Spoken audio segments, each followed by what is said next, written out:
Bonjour, je m'appelle Carole Timmings. Je suis infirmière autorisée depuis plus de 30 ans. J'ai d'abord travaillé en soins actifs pédiatriques, puis, après quelques années, je me suis orientée vers la santé publique. J'ai l'honneur d'être la présidente actuelle de l'Association des infirmières et infirmiers autorisés de l'Ontario, et je me voue à améliorer la santé de la population et à réduire les disparités sur le plan de la santé. Je suis passionnée par mon travail. C'est une des professions qui inspire le plus de confiance au pays. Et pour cause. Nous faisons de la santé et du bien-être des gens notre vocation. Nous avons travaillé fort pour acquérir nos compétences, nos connaissances et nos habiletés professionnelles. Parce qu'on nous fait confiance, nous sommes des leaders au sein de nos organisations, du système de santé et de nos communautés. Cela étant dit, nous savons tous que le travail d'une infirmière est très exigeant. C'est pourquoi il est si important pour notre profession et pour nos patients et clients de bien prendre soin de nous et de veiller à ce que notre milieu de travail reste sain. J'aimerais parler de quelque chose qui nous concerne tous, la grippe saisonnière, en particulier le vaccin antigrippal.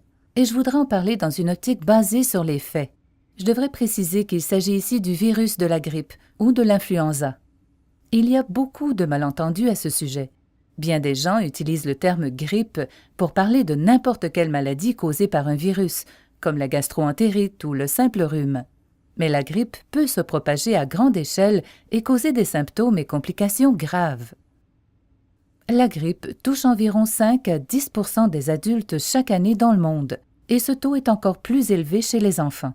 Selon l'information fournie par le Comité consultatif national de l'immunisation, CCNI, on estime que 12 000 hospitalisations et plus de 3 000 décès sont attribuables en moyenne chaque année à la grippe et aux complications qu'elle entraîne. Les professionnels de la santé courent un plus grand risque de contracter la grippe que les autres adultes. Étant en contact fréquent et étroit avec des patients atteints de la grippe, nous sommes plus susceptibles d'être infectés par le virus et de transmettre l'infection à d'autres. Qu'est-ce que les infirmiers et infirmières peuvent faire pour prévenir cette transmission? Nous avons nos stratégies de prévention et de contrôle de l'infection, comme par exemple mettre les personnes infectées en isolement, recourir à des systèmes de surveillance éprouvés, utiliser correctement notre matériel de protection personnelle et nettoyer régulièrement toutes les surfaces touchées.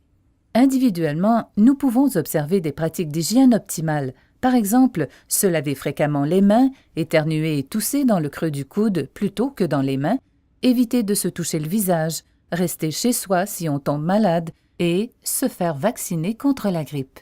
J'insiste sur ce dernier point.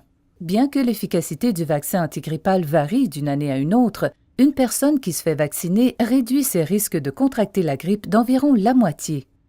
Les vaccins antigrippaux les plus couramment utilisés au Canada contiennent un mélange de protéines de surface purifiées provenant de souches inactivées du virus de l'influenza, ce qui signifie que le vaccin ne peut pas transmettre la grippe, mais le système immunitaire d'une personne vaccinée fabrique quand même des anticorps qui circulent ensuite dans son organisme. Lorsque la personne est exposée à la grippe, ces anticorps s'attachent aux protéines de surface du virus et empêchent celui-ci de pénétrer dans les cellules et commandent à d'autres cellules du système immunitaire de s'attaquer au virus. Le vaccin antigrippal confère une protection contre les 3 ou 4 souches du virus de la grippe qui sont les plus susceptibles, selon les prévisions des scientifiques, de causer la maladie durant la saison de la grippe.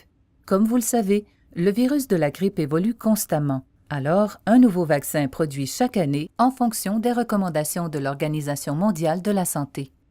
La plupart du temps, on choisit les bonnes souches. Mais, en raison des fréquentes mutations, il arrive que la souche active ne corresponde à aucune des souches du vaccin. Ceci étant dit, même en l'absence d'une correspondance parfaite, le vaccin confère généralement une certaine protection. Comme dans tous les autres domaines de la santé, les chercheurs travaillent sans relâche pour rendre les vaccins plus efficaces. Les limites actuelles du vaccin antigrippal sont que le vaccin ne protège pas contre d'autres infections des voies respiratoires, seulement contre la grippe. Le vaccin antigrippal n'assure pas une protection parfaite, et comme cette protection varie, certaines personnes vaccinées peuvent quand même contracter la grippe. Voici encore d'autres faits. Le vaccin antigrippal est sécuritaire. Les effets secondaires les plus courants sont une rougeur, une sensibilité ou une enflure du site d'injection.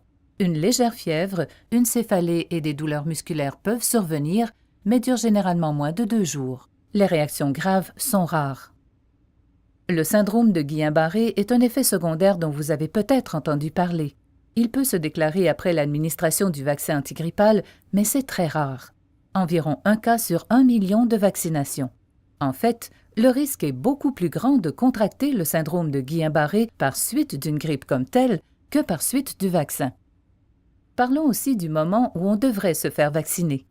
Une fois qu'on a reçu le vaccin, il faut environ 2 semaines pour acquérir l'immunité contre la grippe. Alors, on met toutes les chances de son côté en se faisant vacciner tôt. On pourrait penser que si on n'a jamais eu la grippe, on n'a pas besoin de se faire vacciner, mais c'est un raisonnement risqué. Et n'oubliez pas que le vaccin de l'année dernière n'assure pas nécessairement une protection cette année. Le vaccin est considéré sans danger pour la plupart des personnes qui ont des allergies et pour les femmes enceintes ou qui allaitent. En fait, il a été démontré que les nourrissons des femmes qui se sont fait vacciner pendant leur grossesse sont protégés contre la grippe pendant les premiers mois de leur vie. Compte tenu de tous ces faits, je vous invite à poursuivre la discussion. Parlez-en avec vos pairs. Une bonne communication fondée sur les connaissances renforce les bonnes pratiques infirmières. J'espère que vous tiendrez compte de cette information et que vous ferez de votre mieux pour vous protéger et pouvoir ainsi continuer de fournir des services de première qualité au public, en toute sécurité.